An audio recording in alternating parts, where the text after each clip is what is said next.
Hello and thanks for joining us on NTA International News at this hour. I am Dennis Adigunloye. First, the headlines.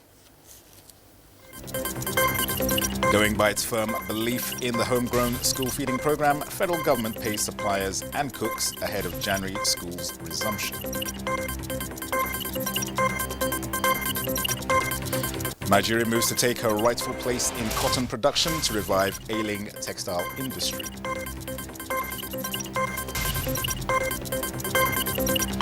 Correspondent on special assignment takes a look at Nigeria's steps on disaster management.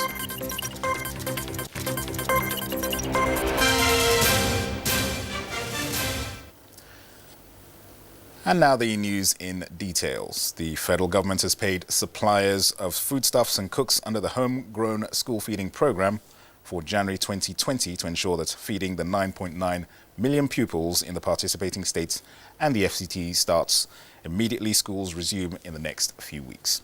The Minister of Humanitarian Affairs, Disaster Management and Social Development, Sadiya Umar Farouk, who disclosed this in Abuja, explained that the payments covered the cost of feeding pupils in the 33 participating states. The minister pointed out that the funds were released in December to give the suppliers and cooks adequate time to procure and stock foodstuff to ensure that pupils eat their meals on time. She explained that paying these funds early was critical to the success of the program to avoid any issue in the process. She warned that the federal government would not accept any drop in the nutritional quality of the meals given to the children. Sadiya Umar Farouk said the federal government has gladly received reports of improved attendance in the schools and improved hygiene among the pupils, adding that these outcomes were some of their reasons for setting up the program. Meanwhile, the federal government says it will continue to place premium on the rule of law in its zero tolerance of corruption and corrupt tendencies. The Attorney General of the Federation and Minister of Justice, Abubakar Malami, SAN, stated this in Abuja. He identified the disadvantages of corruption to include undermining the security of the nation, which generates huge economic damage and violates human development. The Attorney General of the Federation and Minister of Justice affirmed that Nigeria and Africa at large can only move forward by resisting corruption in all forms. And to agriculture now, and the new cotton seed variety produced by Nigerian agronomists has been proved to have a potential for high-quality fiber suitable for textile materials. Here is Musa Baba Ali with more. Salmanu Abdullahi is the current president of Ginas Association and has been into the cotton business for more than 50 years. He says in those years when cotton business was booming, Ginaries were providing vacation jobs for most students in northern Nigeria. Sadly, he said, today only few Ginaries are working. We have about 54, and honestly speaking, just about 10, 12 that are functionally working now. And why the remaining ones are not working? Because of lack of the material to process. Salmanu and other key players in the textile industry are of the view that the country will gradually move to her rightful place in the world of cotton business, believing that the new variety of cotton seeds produced by Nigerians will equally contribute largely to the federal government's textile policy and programs. This field day will also serve to assess the excitement generated among cotton farmers on the seed performance, with yield potential of between 4.1 to 4.4 tons per hectare. This compared to what you get using the traditional varieties, which give you only between 250 to 750 kilograms per hectare. Rose Gidado is one of the scientists that participated in the discovery of the seeds. She says the new variety produced close to 70 bulbs against 10 to 20 the old variety produces. With this now, there will be access to quality seeds, improved and quality seeds, and then certified seeds. Of course, that is what the National Agric Seed Council has always been advocating for, that farmers should use improved seeds, quality seeds, and this is it. That seeds that can give you 100% germination rate, and seeds that are very viable and seeds, of course, that have in them protection. It is expected that farmers will have access to the new variety in 12 cotton producing states before next rainy season. In Abuja, Musa Baba Aliyu, NTA News. From agriculture to natural phenomena now, and floods and other forms of natural disasters have continued to ravage communities in Nigeria year in, year out. The National Emergency Management Agency, NEMA, has been proactive in mitigating these trends to bring succor to the victims over the years, and 2019 is not an exception. Ilyasu Ali Yakubu examines interventions by NEMA in the outgoing year.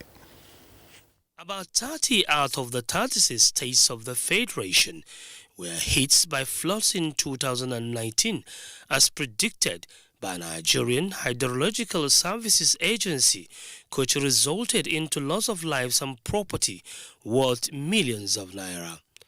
The worst hit states were those along the river banks, which included Kogi, Bayelsa, Benue, Adamawa, Niger, Rivers, Delta, Kebbi and Jigawa states.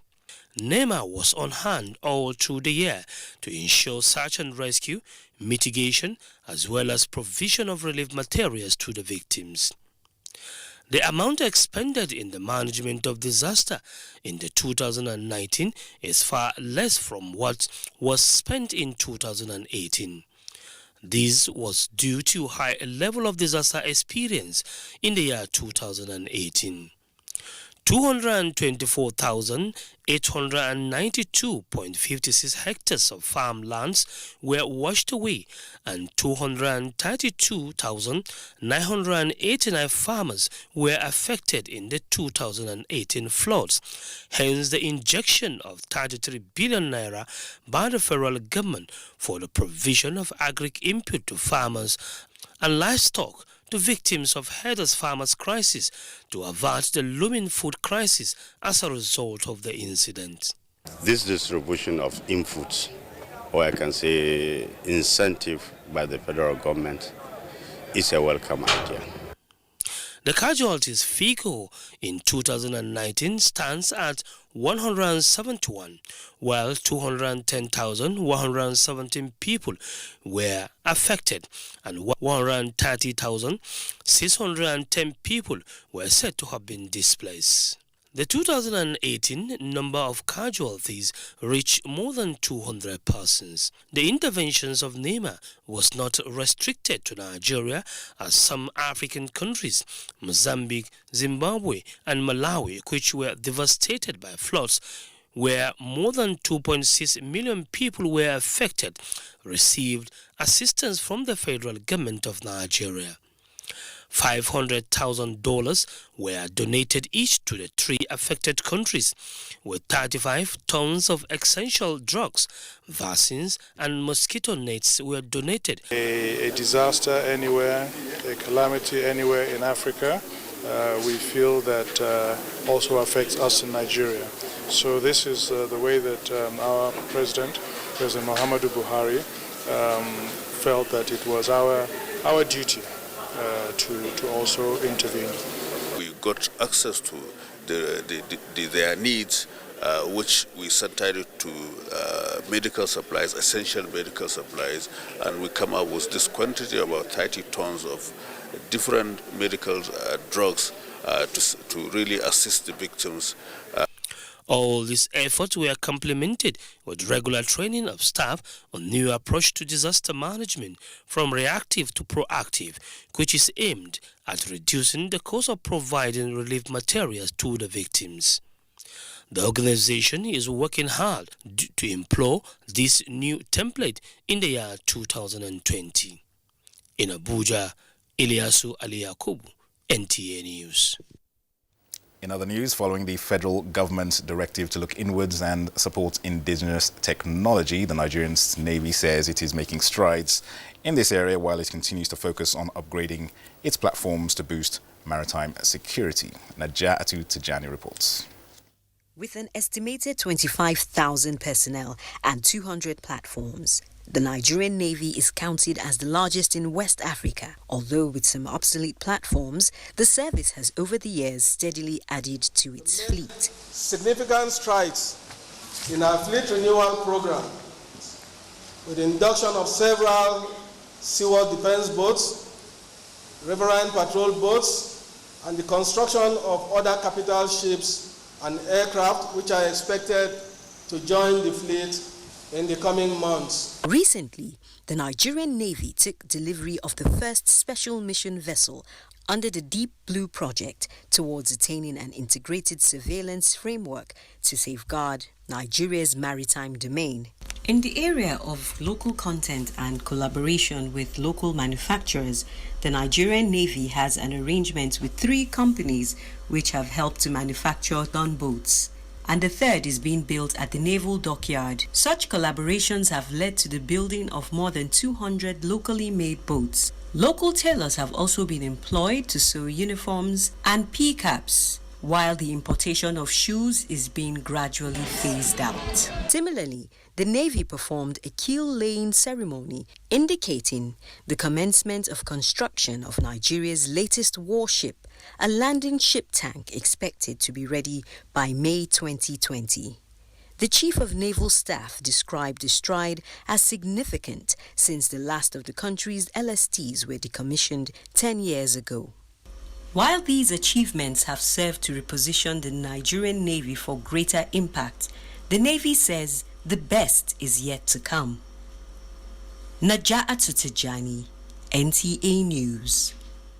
Now, the Cross River State capital, Calabar, was brought to a standstill in the 2019 Bikers Carnival as bikers and visitors from all over the country, Africa, Asia and Europe converged on Calabar to participate and witness the event. Paul Abel reports that 4 motorbike clubs competed with breathtaking performances and stunts to the amazement of the crowds.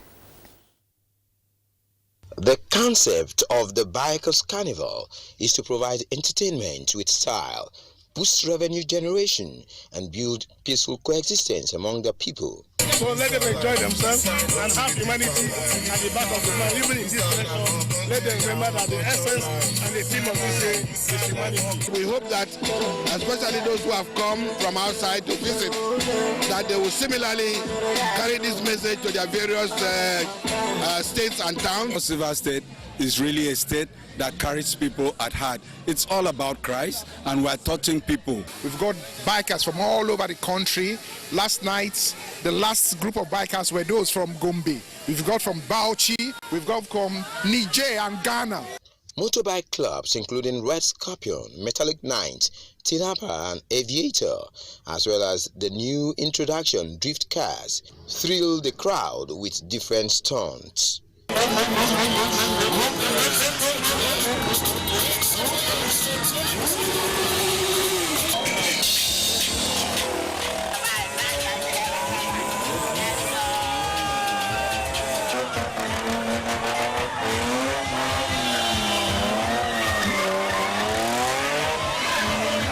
Governor Ben Ayade, former Governor Donald Duke were not left out as they drove through the carnival routes to elicit cheers from the audience.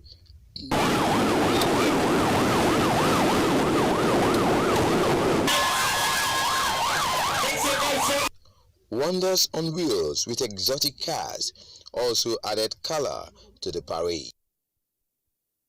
Fantastic stuff there. You're watching the news on NTA International. We'll take a break now. There'll be more reports shortly. Stay with us. Are you not supposed to be? Get up. Bros. Now my house you go dey watch television. Go TV just run now run. The subject, your coconut. Watch your cooking. Oh, let me see them. What's in there? I just say something happen for this compound. Na ginger. Na jolly. Go TV just run one new package wey dey call Go TV ginger. And na for small money. Means I get new package. They call am Go TV Jolly. Everybody Nobody getting out to pico. My people now double bus are the apple for this company. Move up to GoTV Jolly with 68 plus channels for 2,400 naira per month, or move up to GoTV Ginger with 47 plus channels for only 1,600 naira per month. All of us be GoTV family. Make we enjoy them together. Thanks for remaining with us. Let's now take you to Guinea-Bissau, where counting of ballots has commenced in the 2019 runoff presidential election in that country. Musbau Damahab reports on the second round of elections after the first round could not produce an outright winner. It is 6:30 in the morning.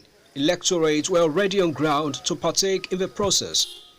At the commencement of voting, they seated this elderly man who shares name with the father of India, 72-year-old Ensa Mahatma Gandhi, to vote first. He and Kamilu Kamisolande decried the political crisis in their country. But they say are students of the school of thought of Amilcar Cabral, an anti-colonial leader who fought for the independence of Guinea-Bissau. They need to pay the price of voting to salvage the situation. La Guinée-Bissau de ce qu'a rêvé Amilcar Cabral.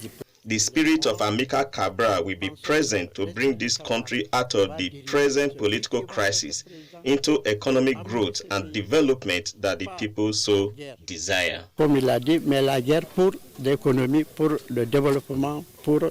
The motives of the other over 760,000 voters might be different, but they are united in electing a successor for President Jose Mario Vaz, who failed in his second term bid. As early as 7 a.m., electoral officials were not only set, they also voted first, followed by party agents before other electorates, while security agents who registered had earlier sent in their votes.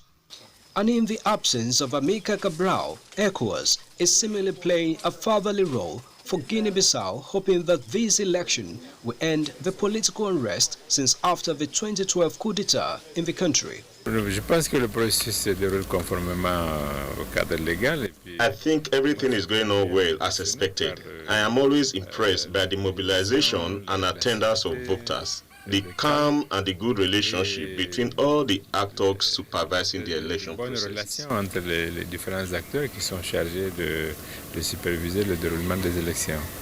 Nous avons sensibiliser les candidats, les deux. We met the two candidates. We sensitized them to accept the result of the election. We are sure that we are in a good way, that Guinea-Bissau regains its nobility. Que le peuple bissau-guinéen retrouve ses lettres de noblesse. The ECOWAS Stabilizing Force, ECOMIP, is closing ranks with the local security agencies to guard the process. In Bissau, Musbau and Wahab, NT News. Now, globally, 2019 has been a remarkable year in the fight against terrorism in search of global peace and security.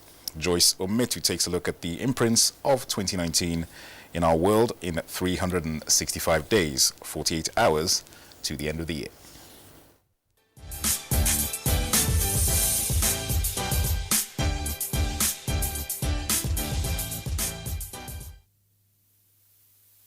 Hello and welcome to a special edition of this segment. As the year draws to a close, we take a look back at some of the top stories that got us all talking in 2019. A Nairobi-bound Ethiopian Airlines Flight 302 crashed in Ethiopia after taking off from Addis Ababa, Bole International Airport. All 157 passengers on board lost their lives, and the crash resembled that of the Lion airplane in October 2018. Both aircrafts were Boeing 737 MAX 8 models, sparking a global debate about its safety and resulting in the grounding of the model by carriers and regulators around the globe. Now, during the year under review, a fire broke out at the 850-year-old Cathedral of Notre Dame in Paris, France, causing heavy damage to the iconic structure. A large part of the roof and its spire were destroyed in the blaze. Officials suggested that the fire may have been ignited by the then renovation work at the Gothic landmark. Meanwhile, over 1,000 people lost their lives after the Category 3 cyclone, named Cyclone Idai, made a landfall in Mozambique, wreaking havoc in the country along the neighboring Zimbabwe and Malawi. It resulted in heavy rains and flooding of rivers, which inundated entire villages. According to estimates by the World Bank, the affected countries faced financial damages of over $2 billion. At least 50 people were killed and 50 more wounded after a gunman opened fire at the Al-Noor Mosque and Linwood Islamic Center in Christchurch. The assailant, later identified as Australian citizen Brenton Harrison Tarrant, was arrested and charged with murder. Prime Minister Jacinda Ardern described the attack as one of New Zealand's darkest days, and the country passed a sweeping ban on semi-automatic assault rifles 6 days later. Now, on Easter Sunday, a series of bomb blasts at churches, hotels, and housing complexes in and around Colombo killed more than 250 people and wounded hundreds others. An island-wide curfew was imposed until the next day. On April 23, the Islamic State's military outfits claimed responsibility for the attacks. And the fugitive leader of the Islamic State group killed himself during a U.S. military operation in northwest Syria, Abu Bakr al-Baghdadi. He detonated his suicide vest after fleeing into a tunnel chased by U.S. military dogs. Baghdadi came into prominence in 2014 when he announced the creation of a caliphate in areas of Iraq and Syria. And now to judicial matters. In the year under review, a court in Saudi Arabia sentenced 5 people to death and jailed 3 others over the murder of journalist Jamal Khashoggi last year. Khashoggi, a prominent critic of the Saudi government, was killed inside the kingdom's consulate in the Turkish city of Istanbul by a team of Saudi agents. The Saudi authorities said it was the result of a rogue operation and put 11 unnamed individuals on trial. The UN experts said the trial represented the antithesis of justice. And meanwhile, after 7 years of taking refuge in Ecuadorian embassy in London, England, the WikiLeaks co-founder was arrested after he was found guilty of failing to surrender to the court. He also faces federal conspiracy charge in the U.S. for leaks of government secrets. Presently, extradition hearing is going on against Assange in the British court. Now let's turn our gaze now to election matters in 2019. In January, Popular Will Party leader Juan Guaido declared himself interim president, gaining the support from citizens as well as winning recognition from over 50 nations. On April 30, he led an uprising called Operation Freedom to oust Maduro's regime. At least 4 people were reportedly killed in the ensuing clashes. And in DR Congo, opposition candidate Felix Tshisekedi was named the winner of the country's controversial presidential election. Mr. Tshisekedi is the first opposition challenger to win since DR Congo gained independence in 1960. The former president Joseph Kabila stepped down after 18 years in office. In a runoff election, Ukraine comedian and servant of the People's Party, Volodymyr Zelensky, scored a landslide victory to become the 6th president of the nation. He defeated incumbent Petro Poroshenko, taking more than 73% of the votes. And in India, the country had an election that saw as many as 900 million citizens. And in India, the country had an election that saw as many as 900 million citizens casting their votes. Incumbent Prime Minister Narendra Modi's Bharatiya Janata Party attained a landslide victory, winning 303 out of 543 seats. The substantial win confirmed a second term for Modi as the country's prime minister. Still in political matters, U.S. President Donald Trump was impeached and now faces the next stage of a process that could, with enough support in Congress, see him removed from office. He was impeached for alleged abuse of power and obstruction of Congress. Mr. Trump became the only 3rd president in the U.S. history to be impeached after 2 votes in the Democratic Party-controlled House of Representatives. President Trump, a Republican, strongly denied any wrongdoing. And these are some of the top stories in 2019. Thanks for watching. Enjoy the season. I am Joyce Umitu. Thanks, Joyce, for that package of the 2019